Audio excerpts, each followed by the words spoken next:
For my first review after the Owl House extravaganza concluded, that wasn't also an Owl House review, we're getting back into something super light that doesn't require a lot of thought behind it.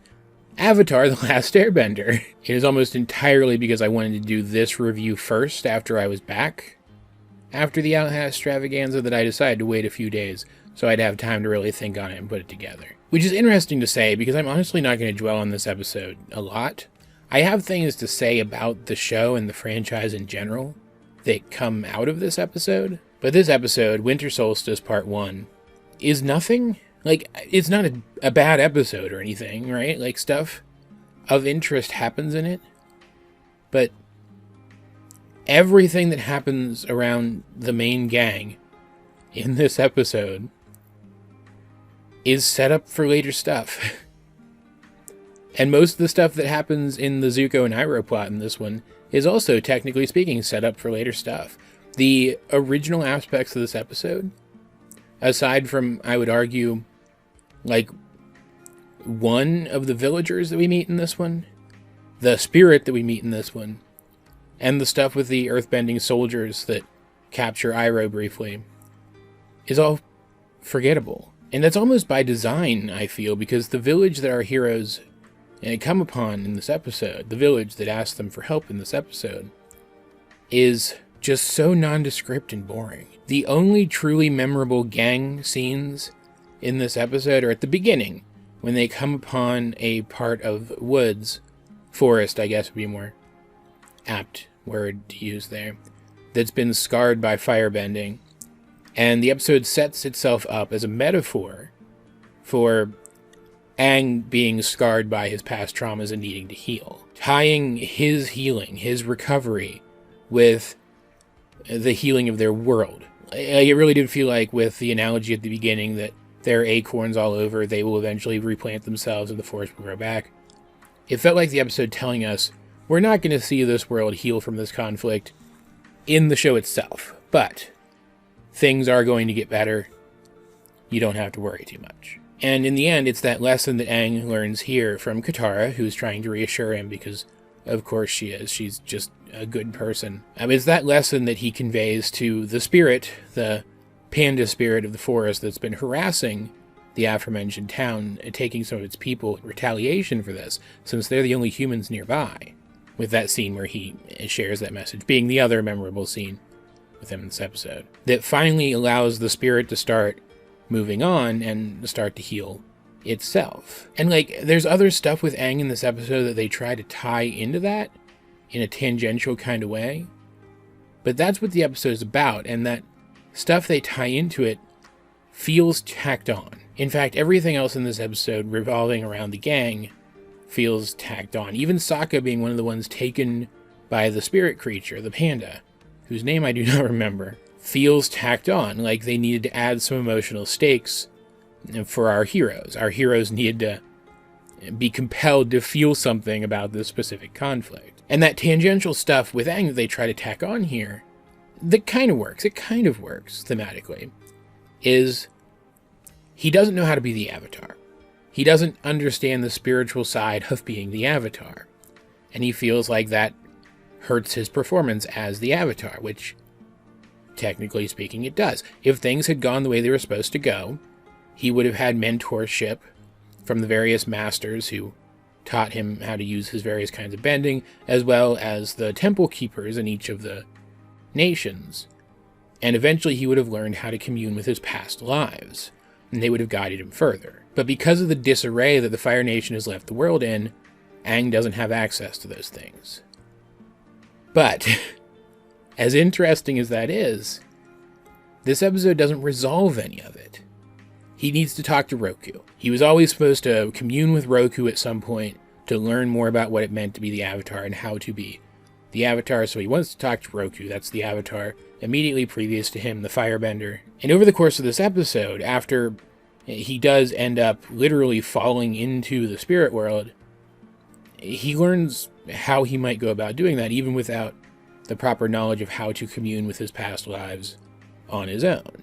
We're told that the winter solstice is coming up, and that at a solstice, the physical and the spirit worlds become closer together, it's easier to access one from the other. And once he is in the spirit world, he is able to be approached by Roku's animal guide, a dragon, who takes the spirit Aang to the Fire Nation Avatar Temple and shows him the Roku statue and conveys to him that on the Solstice, he'll be able to talk to Roku through that statue. So Aang has his means of communing with Roku now. He knows how he might go about doing that. But it's a straight detour from the events of the episode. He then has to say, but I need to know how to save Sokka now. I need to know how to do some of this stuff right now. And so the dragon takes him back to the town and he resumes trying to figure it out for himself. These two things do not mesh together at all, except they both seemingly involve the spirit world.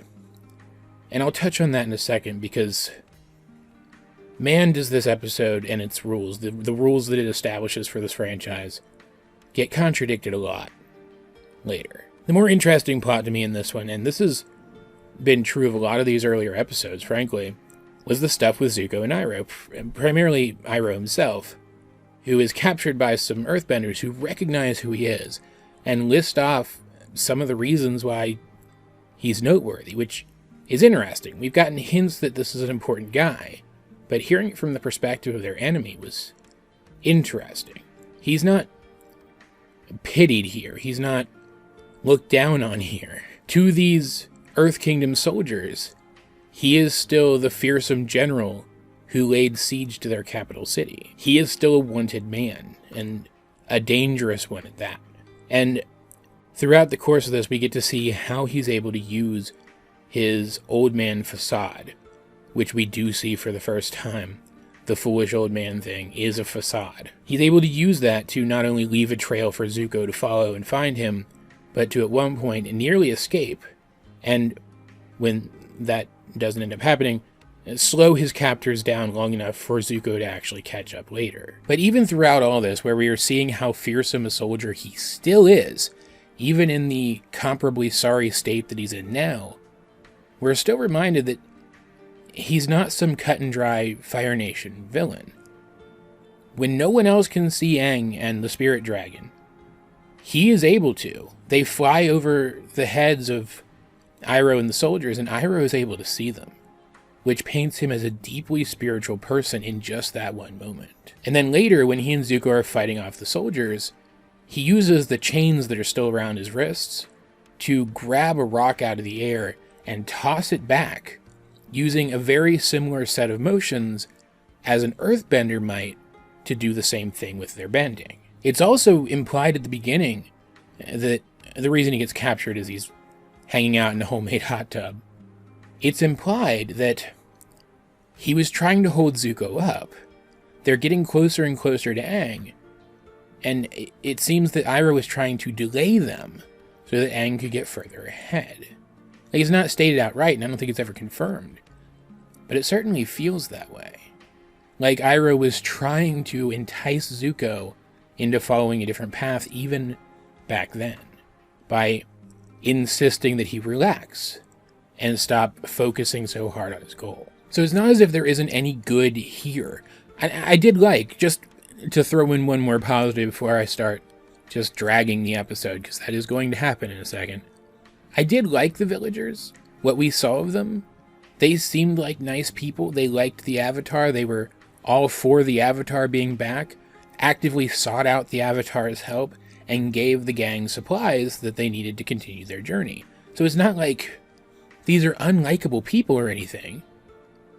I just don't care about them. The episode doesn't give me enough of them to care about them. And while this episode does manage to build up intrigue for the following episode, in part 2 of the Winter Solstice, even though they're otherwise completely separate episodes and probably shouldn't have been parts 1 and 2 of a two-parter, frankly. The intrigue that it builds up for the rest of the franchise is completely lost on me as someone who has seen more of this franchise, because the spirit world is never portrayed like this ever again, except in maybe one instance later. Like, I'm going to talk about some stuff that I'm sure I'm going to talk about again in this series of reviews, and then even again later in my reviews of Korra. But every other time that we see the spirit world going forward, it is literally another world. And yes, technically when Aang says, "I'm in the spirit world," he could be wrong. He doesn't know much about this yet. But that was one of those lines that's clearly there as much for the character as it is for the audience. To be like, hey audience, this is what's happening now. Now we're on the same page and we can move forward. If the intention wasn't for Aang to literally be in the spirit world for all of those scenes where he's walking around as a translucent blue ghost, then there are half a dozen at least other things that he could have said there to convey the fact that he's somehow a spirit now, without implying that he's literally in the spirit world. That the spirit world is just our world, but you can see ghosts. Spirits. I know ghosts isn't really the right word. There's spirits.